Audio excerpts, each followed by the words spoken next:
President Murmu का एक invite भेजा गया है G20 समिट के जितने भी हेड ऑफ द स्टेट्स हैं उनके लिए कि 9th ऑफ सितंबर को 8 बजे शाम को आपका डिनर पे आप इनवाइटेड हैं और उसके नीचे लिखा गया है प्रेसिडेंट ऑफ भारत।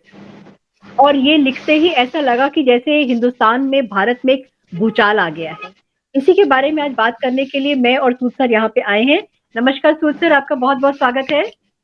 जी नमस्कार सर, ये जो कंट्रोवर्सी हुई है, मतलब मुझे तो लगता है ना, तूत ना कपास जुलाहे में लट्ठम लट्ठा, इसके लिए आप क्या बोलेंगे? ये जो कंट्रोवर्सी अननेसेसरी की जो खड़ी कर दी गई है।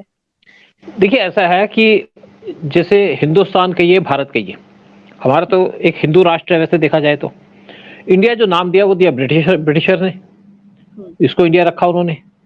तो बहुत सालों तक इंडिया चलता रहा, लेकिन लोगों के बीच में दिमाग के पीछे था कि हमें भारत कहना चाहिए, हिंदुस्तान कहना चाहिए। इस चीज पे बहुत सी बातें हुआ करती थी, लेकिन कोई बात सामने नहीं आई, क्योंकि इसके लिए हिम्मत भी चाहिए थी, इसके लिए ढंग की गवर्नमेंट भी चाहिए थी। लेकिन क्या हुआ, आप देखते होंगे पिछले 1-2 महीने के अंदर हिंदुस्तान के अंदर बहुत ज्यादा मलबा आ गया। और मलबा कहाँ आ गया? कुछ करप्ट पार्टियां इकट्ठी हो गई, और इकट्ठी होकर के वो पार्टियां हैं जिन्होंने हिंदुस्तान के अंदर इतने सालों से गदर मचा रखा है, इन्होंने गंद मचा रखा है, जैसे देश को मैला कर दिया। मुझे राज कपूर की पिक्चर याद आती है, तेरी गंगा मैली। मतलब इन्होंने हिंदुस्तान को मैला कर दिया या इंडिया को मैला कर दिया। तो एक बड़ी, जब इन्होंने अपने एक गठबंधन का नाम रखा I.N.D.I.A, एक तरीके से इन्होंने हिंदुस्तान को मैला करना शुरू कर दिया। तो ये मुझे लगता है कि ठीक टाइम था जब इस हिंदुस्तान का नाम या इंडिया का नाम चेंज करके रख दिया गया भारत। भारत के नाम आते हमारे यहाँ पे खुशबू फैल गई, जैसे बड़ी अच्छी सुगंध आ गई देश के अंदर। और ऐसा लगता है कि आज हम दोबारा से या तिबारा से गुलामी के जंजीरों को तोड़ करके इंडिपेंडेंट हो गए। अपने देश का हमने नाम खुद चुन लिया, और ये देश का नाम हमने नहीं चुना, ये देश का नाम रखा गया था। और जो कॉन्स्टिट्यूशन था इंडिया का, उसमें डिस्कशन हुई थी कि डिस्कशन जो 1946 to 48 हुई थी, एक बुकलेट उसमें रिलीज की, उसमें भी भारत का नाम रखा गया, यानी कि भारत देश बताया गया हमारा। Bharat that is India, India that is Bharat. हाँ, और लेकिन अब जो इंडिया से लोगों को नफरत होने लगी जब से इन्होंने अपोजिशन के लोगों ने एक अपना ग्रुप बना लिया, क्योंकि इनको पता है कि इनके पास ना पॉलिसी है, ना प्रोग्राम है, ना ये देश का भला सोच सकते हैं। और इन्होंने इंडिया का नाम रख करके एक धोखा देने की कोशिश की यहाँ के लोगों को। जैसे केजरीवाल ने आम आदमी पार्टी, वो नाम रख के धोखा देने की कोशिश की।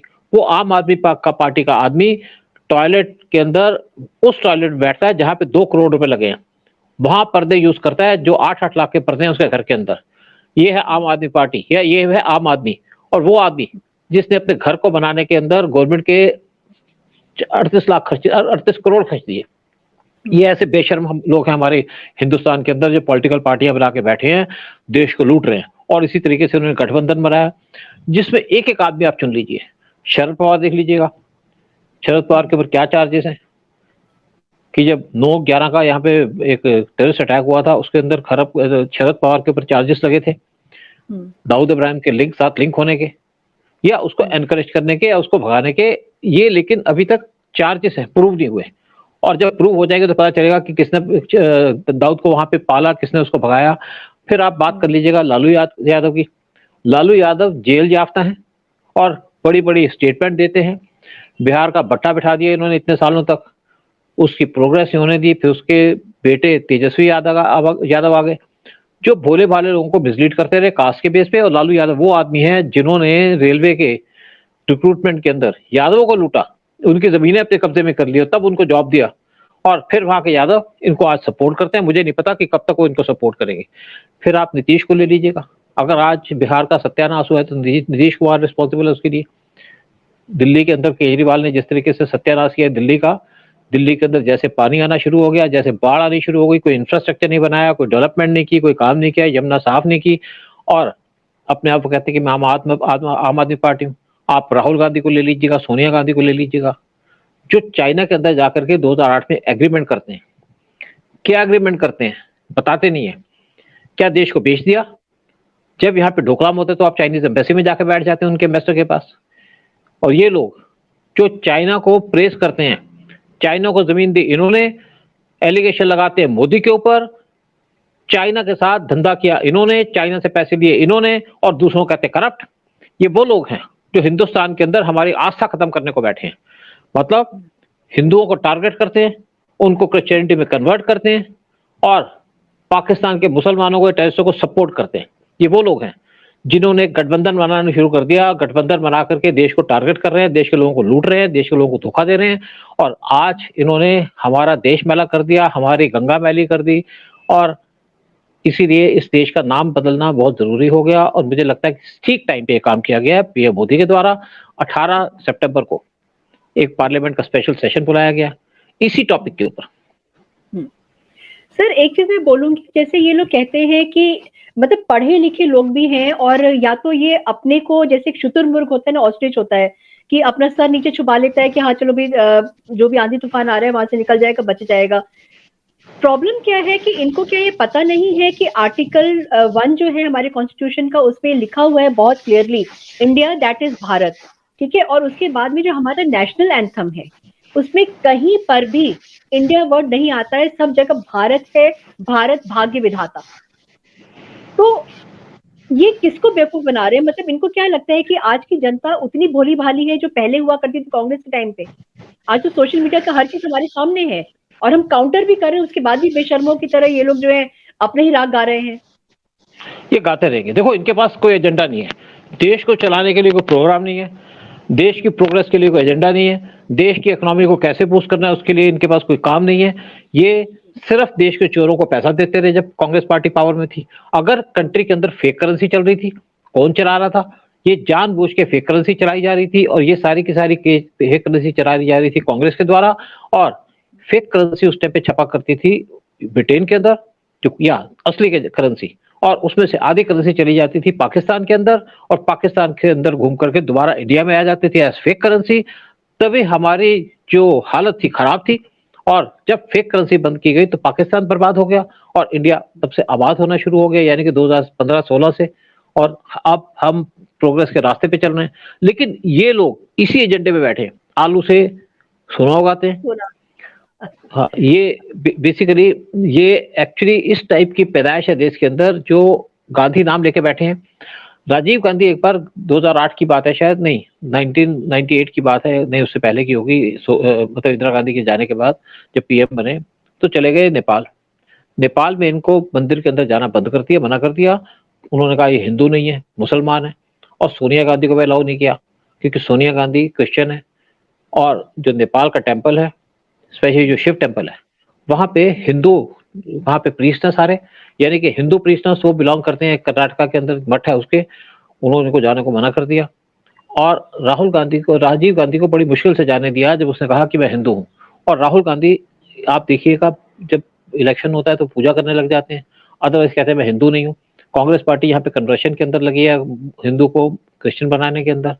और अगर यहाँ पे क्रिश्चियन पैदा हुए तो इनकी वजह से, हमें किसी से प्रॉब्लम नहीं है, किसी क्रिश्चियन से प्रॉब्लम नहीं है अगर मर्जी से कन्वर्ट होता है। लेकिन ये जिस तरीके से कन्वर्ट करके उनको एंटी इंडिया एजेंडा पढ़ाते हैं, उससे प्रॉब्लम है। और ये आज जो इन्होंने गठबंधन बनाया है, इनको पता है कि इनको वोटें तो मिलेंगी नहीं, लेकिन इंडिया के नाम पे ये लोगों को धोखा देना चाह रहे थे। और गवर्नमेंट ने इस टाइम पे ठीक डिसीजन लिया, नाम चेंज करने का, यही टाइम था, और एक बहुत बड़ी अचीवमेंट की हमारी गवर्नमेंट ने। एक्चुअली पता है मुझे सर क्या लगता है कि ये राहुल गांधी ने प्रपोज किया था INDIA ... अलायंस वाला, क्योंकि जो कहते हैं शातिर दिमाग है राहुल गांधी का, तो उन्होंने शायद ये सोचा था कि मोदी कभी ये नहीं बोल पाएंगे कि हमको इंडिया को हराना है, इसीलिए उन्होंने, राहुल गांधी ने ये वर्ड प्रपोज किया था, सब लोगों ने उसको होल हार्टेडली माना। लेकिन उनको ये नहीं पता था कि जहाँ पे राहुल गांधी और उनकी टीम सोचना बंद करती है, वहां पे मोदी जी और मोदी जी की टीम सोचना शुरू करती है। तो उन्होंने क्या किया कि उसको घमंडिया अलायंस का नाम दे दिया, तो उनका तो पर्पस डिफीट हो गया इस चीज को लेकर के। देखो अच्छा, बेसिक एक बात मैं एग्री नहीं करूंगा तुम्हारी कि राहुल गांधी शातिर है। एक्चुअली उनका कोई एडवाइजर होगा जिसने उनको एडवाइस किया होगा, या किसी और को एडवाइस किया होगा। राहुल गांधी कोई शातिर आदमी नहीं है। आप अब लेकिन अब गधे को घोड़ा कहना शुरू कर दो तो वो तो बात मैं एक्सेप्ट नहीं करूंगा ना।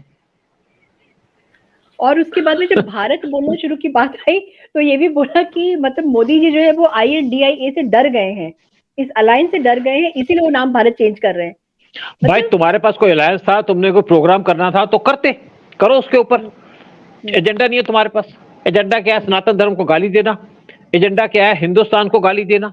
एजेंडा क्या है कि पाकिस्तान को सपोर्ट करना, पाकिस्तान के टेररिस्टों को सपोर्ट करना। एजेंडा क्या है? चीन को सपोर्ट करना, चीन को प्रमोट करना, हिंदुस्तान को गालियां देना। हिंदू जो हिंदुस्तान में रहते हैं उनके जो आपका धर्म है उसके गालियां देना, क्योंकि आपका इलेक्शन का टाइम है और आप माइनॉरिटी के वोट लेना चाहते हो हिंदुओं को गालियां देकर के। ये इनका एजेंडा है। और हिंदू कुछ सोए भी हुए हैं अभी तक बहुत से हिंदू सोए हुए हैं, अभी तक जागे नहीं। मैं बहुत से हिंदुओं को देखता हूं मंदिर जाते हैं, लेकिन कभी भी आकर के वो हिंदुइज्म की बात नहीं करते, सनातन धर्म की बात नहीं करते। जिस दिन ये लोग भी जाग जाएंगे उस दिन इनका बंटा, इनके बैग पैक हो जाएंगे। बैग पैक होकर के कहाँ जाएंगे? यूएस जाएंगे। यूएस उनको जाने की परमिशन नहीं देगा। इटली जाएंगे, इटली भी नहीं इनको आने देगा अपनी कंट्री के अंदर। कि वो लोग बिल्कुल। और सर देखिए ये कि अभी एक, हाँ बोलिए। नहीं, अभी इटालियन प्राइम मिनिस्टर यहाँ पे आए थे और वो ये चाहते हैं कि इंडिया, क्योंकि बहुत साल तक हमारे इटली के साथ रिलेशन अच्छे नहीं रहे, यानी कि ट्रेड नॉर्मल थी, लेकिन डिफेंस रिलेशन उनके साथ डेवलप नहीं हो पाए। और अब जो इटालियन प्राइम मिनिस्टर इंडिया में आई थी वो स्पेशली आई कि मैं स्पेशली आई हूँ आपसे बात करने कि हम आपसे डिफेंस की डील करना चाहते हैं, आपसे बिजनेस करना चाहते हैं। हमारी गवर्नमेंट ने जो भी पीछे गलतियां की हों उनको छोड़ करके हम आगे बढ़ना चाहते हैं। और इंडिया इस टाइम पे इटली के साथ जाकर के बहुत से एग्रीमेंट करने वाली है, स्पेशली उनसे छोटी छोटी जो सबमरीन्स है वो लेना चाहती है, चीप भी होंगी, इफेक्टिव भी होंगी। तो इंडिया इस टाइम पे आगे बढ़ रहा है और इटली भी आज इंडिया को सपोर्ट कर रहा है। कोई भी इनको, चाहे राहुल हो चाहे सोनिया हो, इनको कोई भी कंट्री इस टाइम पे एक्सेप्ट नहीं करती, सिर्फ चाइना को छोड़ करके, पाकिस्तान को छोड़ करके। एक मजेदार बात और हुई है सर कि कुछ लोग जो है पॉपकॉर्न की तरह उछलते हुए सुप्रीम कोर्ट पहुंच गए थे इंडिया और भारत को लेकर के, और वहां पे सुप्रीम कोर्ट ने मना कर दिया। सुप्रीम कोर्ट ने बोला कि supreme court is not going to entertain this plea. तो ये तो चारों खाने क्यों होने वाली बात है ना इन लोगों की। देखो इनका पता क्या है, इनके कुछ वकील हैं जो इनको सजेस्ट करते हैं कि प्रोपेगेंडा करो, और वकील का काम क्या है? पैसे लेना। चाहे सिब्बल साहब को ले लो, इनको सिर्फ ये चाहिए, पैसे के चक्कर में आपके करोड़ों रुपए खर्च ले लेते हैं इनसे, हम तुम्हें जितवा देंगे, हम ये कर देंगे। देखिए मेन कंट्रोवर्सी स्टार्ट कब हुई? जब आरएसएस के चीफ उन्होंने भारत के नाम पे एक इशू उठा दिया। उन्होंने सजेस्ट किया कि इंडिया को अपना नाम चेंज करके भारत रखना चाहिए। और मोहन भागवत की जो स्टेटमेंट थी, नेचुरली हम उसको अप्रिशिएट करते हैं, जो बात की उन्होंने, उसके बाद इसके ऊपर बातचीत चलनी शुरू हो गई, कंट्रोवर्सी स्टार्ट हो गई। लेकिन मोदी वो हैं जो डिसीजन लेते हैं, मोदी वो हैं जो काम करते हैं, मोदी वो हैं जो देश का सोचते हैं, मोदी वो हैं इसकी जनता का सोचते हैं, मोदी वो हैं जो सनातन धर्म की भी सोचते हैं। तो आज देश का नाम भारतवर्ष रखा गया है। बहुत बड़ी बात है कि आप देखिए पुराने सीरियल देख लीजिएगा, आप देख लीजिएगा, आप रामायण देख लीजिएगा, भारतवर्ष का नाम दिया जाता है उसके अंदर। चाहे कुछ भी कर लीजिएगा, चाहे आप श्री कृष्ण का देख लीजिएगा, महाभारत देख लीजिएगा। तो एक चीज मेरे दिमाग में सर, एक क्वेरी है मेरी, मतलब अगर आप मुझे बताएं कि उस चीज का क्या होगा जो मोदी जी ने सब जगह पे किया है, मेक इन इंडिया। तो वो जो देखिए ऐसा है, कैसे चेंज होगा इतना जल्दी? देखिए वो ऐसा है कि उसमें चेंज करने में क्या है, मेक इन भारत हो जाएगा। मेक इन भारत उसमें क्या है? देखिए आज तक मुझे लगता है कि 7 ऐसी कंट्री हैं जिन्होंने अपना नाम चेंज किया। श्रीलंका ने अपना नाम चेंज किया और कुछ और भी कंट्रीज हैं जिन्होंने अपना नाम चेंज किया, तो हमने भी कर लिया। और हमने अपना नाम चेंज ऐसे नहीं किया, एक आइडियोलॉजी के बेस पे किया है, एक धर्म के बेस पे किया है, एक आस्था के बेस पे किया है। जैसे आपने कहा कि हमारे नेशनल एंथम में भारतवर्ष का नाम लिखा गया, कॉन्स्टिट्यूशन में भारतवर्ष लिखा गया, तो इससे कुछ नहीं होता। अब बहुत से यहाँ पे पुरानी, आप देखिए यहाँ पे बहुत से रोड से वो चेंज कर दिए गए, क्या फर्क पड़ा किसी को? तो इसमें क्या है, इंडिया करके वो चेंज हो जाएगा। जब नाम चेंज हो गया तो हो गया। आपने, अब हमारा जो रुपया है उसके ऊपर लिखा गया इंडिया, तो भारत पर चेंज हो, जो अगले नोट छपेंगे सब चेंज हो जाएगा। देखिए ये गवर्नमेंट ऐसे डिसीजन नहीं लेती कि एक डिसीजन ले लिया उसके बाद कूदने लग गए, ये सोच समझ के डिसीजन लेती है। और अब ये जो अलायंस बना है, मुझे लगता है कि गोबर में चला गया। ये जो नया अलायंस बना है करप्शन का, ये गोबर में जाएगा। एक्चुअली अब केजरीवाल कहता है जी अगर इन्होंने अब भारतवर्ष रख लिया है, अगर हमने भी अपना मतलब पार्टी का नाम भारत रख लिया, भाई तुम यही करने को रह गए हो। क्योंकि केजरीवाल के पास एजेंडा क्या, कोई एजेंडा तो है नहीं, कोई काम तो करना नहीं। केजरीवाल वो आदमी है जिसने फोर्ड फाउंडेशन से पैसा लिया, करोड़ों रुपया लिया इसने, और तब ये जब नौकरी में था, जबकि वहां पे अलाउड नहीं था जॉब के अंदर आप किसी की भी बेनिफिशियरी ले सके, किससे पैसा ले सके, इसने पैसा लिया, पैसा लेकर के डिस्क्लोज नहीं किया। जब ये चीफ मिनिस्टर बना तो इसने कहा मुझे गवर्नमेंट पहले सोचे इसको डिसमिस कर दें, ये चाहता था डिसमिस कर दे, गवर्नमेंट ने कहा भाई डिसमिस नहीं करेंगे क्योंकि वो पैसा नहीं देता ये। उसके बाद क्योंकि ये पढ़ भी रहा था छुट्टी लेकर, उसकी सैलरी मिल रही थी, इसको एजुकेशन लीव ली हुई थी। तो केजरीवाल ने बहुत धंधे किए। अब केजरीवाल इसी चीज में लगा क्योंकि इसके पास कोई एजेंडा नहीं, बैठ के सिर्फ क्या है कि 2 इसके लफंगे बैठे होते हैं, वहां जाकर के कहते हैं जी ये कर दो, एक वीडियो बना दो, और वीडियो बना करके रिलीज कर देते हैं और ऐसा शो करते हैं पब्लिक मीटिंग में बोल रहा हूँ। लेकिन केजरीवाल अब जैसे भारत की बात करता है, केजरीवाल के लगता है कुछ दिन बचे हैं, जेल जाने की तैयारी है केजरीवाल की, और केजरीवाल के जेल जाते ही केजरीवाल का कैरेक्टर खत्म, केजरीवाल का रोल खत्म। एक ये रोल करने आए थे फिल्म के अंदर, फिल्म वो समाप्त होने वाली है और केजरीवाल खत्म होने वाले हैं। और अगर 2024 के अंदर जब मोदी इलेक्शन जीतेंगे 2024 का, तो राहुल गांधी का एजेंडा भी खत्म हो जाएगा। बिल्कुल, क्योंकि एक चीज और है सर कि मुझे लगता है ये माइंडसेट की भी बात है। ये जैसे राहुल गांधी एंड पूरी जो इनकी आपने जो घमंडिया अलायंस वाले हैं, ये बहुत ज्यादा वेस्टर्न कल्चर से इतना इन्फ्लुएंस्ड है कि इंडिया का मतलब ये है कि आप मॉडर्न है और भारत का मतलब ये है कि आप पौराणिक एज में आप पहुंच गए। क्योंकि इन लोगों को ये कहना कि इंडिया कहलाना कि I am from India, but आप ये देखिए ना, हम लोग हमेशा भारत के रहने वाले हमेशा कहते हैं भारतीय हैं, हम कभी इंडियाना या इंडियातिया या इस तरीके का वर्ड हम लोग नहीं यूज करते हैं। नहीं बिल्कुल ठीक है। देखो बेसिकली क्या है कि क्या वेस्टर्न कल्चर की बात नहीं है, कल्चर है करप्शन का। ये वेस्टर्न कल्चर वाले नहीं है। ये जरूर है कि यहाँ पे तिलक लगा करके इलेक्शन के टाइम में पजामा पहन के चले जाते हैं मंदिर के अंदर, अदरवाइज इनको नफरत है तिलक से, नफरत है मंदिर से। अगर दिल्ली के अंदर जितने भी केजरीवाल के अंदर जितने भी यहाँ पे मस्जिदें उनको पैसा दिया जाता है, मंदिर को तो नहीं दिया जाता।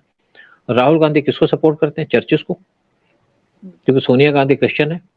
क्रिश्चियन होने से कोई दिक्कत नहीं है, सपोर्ट करने से कोई दिक्कत नहीं है, लेकिन जब आपका एजेंडा एंटी इंडिया हो या एंटी भारत हो तो ऑब्जेक्शन। और इनका वही एजेंडा ये, हाँ, यहाँ पे पाकिस्तान का एजेंडा देखिए। बेसिकली आप देखिए ना कि यहाँ पे बहुत से लोगों को, एक जो आपके ये ट्रेन चलती थी उसमें बम ब्लास्ट हुआ था, एक पाकिस्तानी पकड़ा गया, उस पाकिस्तानी को छोड़ दिया गया, और उसके बाद कुछ लोगों को साध्वी को, प्रज्ञा को पकड़ लिया, एक और कर्नल को पकड़ लिया, इनको इनके ऊपर चाय लगा दिया गया कि तुमने बम ब्लास्ट किया।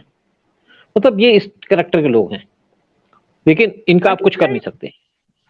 अटल बिहारी वाजपेयी जी ने एक बार ये बोला था कि जो भी सिंधु नदी के इस तरफ में जो लोग रहते हैं वो सब हिंदू हैं। तो इस चीज को भी लेके बहुत बड़ा बवाल हुआ था कि सबने कहा था कि अगर जो मुस्लिम्स हैं या जो क्रिश्चियंस हैं, उन्होंने कहा कि हम हिंदू कैसे हो सकते हैं, जबकि आप ये सोचिए कि जो सिंधु नदी के इधर है वो सारे हिंदू हैं, हिंदुस्तान में अगर है तो वो हिंदू ही तो हुए ना। तो उसको भी तभी तो देखो ना, हमारे राष्ट्रगान के अंदर भी सिंध का नाम दिया गया है। और देखिए मेरी को सिंधियों से बात हो रही थी, पाकिस्तानी सिंधी, वो कहते हैं भाई हम यहाँ पे जब मुस्लिम ने अटैक किया तो हमें किसी ने बचाया नहीं, हम मुस्लिम में कन्वर्ट हो गए, लेकिन आज भी हम मंदिर में जाते हैं, आज भी हम गुरुद्वारे के अंदर जाते हैं। ये जरूर है कि वहाँ के जो रेडिकल्स हैं उन्होंने गुरुद्वारे मंदिर काफी तोड़ दिए। अब पाकिस्तान के चैनल में देख रहा था, यूट्यूब चैनल्स के अंदर, वहां पे अब लोग मंदिरों में जाने शुरू हो गए। यूट्यूब चैनल वाले मंदिरों की जाके वीडियो बना रहे हैं, बता रहे हैं देख कितना सुंदर सुंदर टेम्पल है। लोग हिंदुस्तान के अंदर कन्वर्ट होना चाहते हैं, सनातन धर्म के अंदर कन्वर्ट होना चाहते हैं, हिंदुस्तान से मिलना चाहते हैं। और सीमा हैदर जब से हिंदू बनी है, पाकिस्तान के अंदर बवाल मच गया, एक धड़कन तेज हो गई है पाकिस्तान के लोगों की। और पाकिस्तान की लड़कियां हिंदुस्तान के अंदर आकर के शादी करना चाहती है, रहना चाहती है। बहुत से लोग हैं पाकिस्तान के जो इंडिया के अंदर आकर के हिंदू बन के रहना चाहते हैं, लेकिन कुछ कर नहीं पा रहे। लेकिन टाइम आ गया और मुझे लगता है कि अब जब 2024 के अंदर मोदी वापस आएंगे, दोबारा आएंगे, तो पाकिस्तान के बहुत से लोग हिंदू बनकर के हिंदुस्तान के अंदर मर्ज होने की बात करेंगे और पाकिस्तान के और ज्यादा टुकड़े हो जाएंगे। सर क्या ऐसा होगा जब अभी जो नया जब भी स्पेशल सेशन बुलाया गया है पार्लियामेंट का, 8 बजे तक तो वो नहीं चलेगा, लेकिन 8 बजे से मोदी जी हर बार अनाउंस करते हैं, मित्रों आज से इंडिया का नाम भारत है। मैं सोच करके मुझे गूज़बम्स हो जाते हैं जब मोदी जी, अगर उनके एजेंडा में ये चीज है अब की बारी अनाउंस करना, तो बिल्कुल है। देखो बिल्कुल एजेंडा में। देखो मैं क्या था कि अभी कल गया था न्यूज 18 का प्रोग्राम अटेंड करने, उनका कॉन्क्लेव हो रहा था यहाँ पे, बहुत से मिनिस्टर्स आए हुए थे, बहुत से दूसरे एम्बेसडर्स आए थे, बाकी कंट्री के एम्बेसडर्स भी आए थे, बहुत सी चीजों बात की। तो मुझे नहीं पता था ये बात का, तो बार बार कह रहे थे कि 18 तारीख को क्या हो रहा है। पीयूष गोयल से पूछा उन्होंने, मीनाक्षी लेखी से पूछा, कि 18 तारीख को क्या है, तो ये उस क्वेश्चन को टाल गए। तो बाद में न्यूज़ 18 के कुछ लोगों से मेरी बात हुई, तो कहते कि 18 को तो यहाँ पे भारतवर्ष नाम रखने की बात हो रही है। क्या बात तो है। जब न्यूज़ के पास ये ऐसी इन्फॉर्मेशन होती है तो गलत इन्फॉर्मेशन नहीं होती, और ये सेशन उसी लिए बुलाया गया 18 सितंबर को। कहते हैं विश्वसनीय सूत्रों से पता चला है। तो जब मोदी जी बोलेंगे मित्रों या मेरे देशवासियों या मेरे परिवारजनों, अब तो वो परिवारजन कहने लगे हैं, मित्रों छोड़ दिया उन्होंने, देशवासियों छोड़ दिए, परिवारजन कहने लगे हैं अब तो। बस जिस टाइम ये हो जाएगा उस घर में पटाखे चलाएंगे। बिल्कुल, मैं पटाखे अभी से खरीद के रख लूंगी सर। बहुत जरूरी, क्योंकि हम भारत में रहते हैं और हम भारतीय हैं, ठीक है। और देखो एक पता क्या है, देखो पता क्या है, इतने साल तक हमें बहुत सी चीजों से छुपाया गया, बताया नहीं ये क्या हिस्ट्री है, और कोई जानने का तरीका भी नहीं था, ना सोशल मीडिया था एक्टिव था। लेकिन कुछ सालों में सोशल मीडिया भी एक्टिव हो गया, बहुत सी चीजें पता चल रही हैं देश के बारे में, बहुत से सच्चाइयां सामने आ रही हैं, और बहुत से राज खुल रहे हैं। और ये एक समझिए कि ये भी राज है जो भारतवर्ष नाम रखा जा रहा है, या भारत नाम रखा जा रहा है। अभी देखिए, आप पीएम मोदी गए थे एक साउथ अफ्रीका में, तो उनके पास जो प्लेन था वहां पे पीछे, उसकी जो फोटो देखो उसमें लिखा है भारत, इंडिया ही लिखा हुआ। हाँ, तो मतलब जिस एक जो फीलिंग ऑफ प्राइड है ना, वो अपने आप उछल उछल के बाहर आ जाती है अब तो। और यहाँ पे लोग जल रहे हैं, यहाँ पे जल रहे भुन रहे हैं, गोबर निकल रहा है इनका। मिर्ची है सर, बरनौल की इस समय तो मेरे को लगता है खपत ज्यादा बढ़ने वाली है बहुत जल्दी अब तो। और कुछ ना कुछ अभी लोग कह भी रहे हैं कि कोई एजेंडा पहले से डिस्कस कर लेते हैं, मोदी जी ने बताया नहीं स्पेशल सेशन के लिए, और डरे हुए तो ये लोग हैं। ये लोग कहते हैं कि मोदी जी डरे हैं डॉट अलायंस से, लेकिन मोदी जी डरे ये लोग हैं। जब पार्लियामेंट में बात होती है ना उठाने के लिए कि हम इसका आपका मणिपुर का इशू उठाएंगे, मणिपुर की बात ही नहीं करते। दिल्ली में इलेक्शन होता है तो यात्रा में निकल जाते हैं। मुझे लगता है कि बीजेपी ने इनको जानबूझ के राहुल गांधी को खड़ा किया, जिताया, ताकि ये अपोजिशन का कैंडिडेट बने, पीएम का नाम लेकर के बने, और इनको हराना इजी हो जाए। बस भगवान से ही दुआ करते हैं मोदी आ जाए, देश बचे, देश आगे जाए। वो जो बीच का जो 10 साल है ना सर, अगर ये 10 साल नहीं होते तो मेरे ख्याल से जो 2047 का जो ड्रीम है ना, वो अब इस समय शेप लेना शुरू कर दिया होता। तो सारा का सारा जो है, मतलब नतमस्तक हूँ मैं तो, और मेरे ख्याल से मेरे जैसे बहुत सारे लोग नतमस्तक होंगे जो मोदी जी आए हैं और उन्होंने वो जो एजेंडा था उसको फेल कर दिया है, और स्टेप बाय स्टेप वो फेल होता चला जा रहा है। बिल्कुल बिल्कुल। Thank you so much sir, आपका बहुत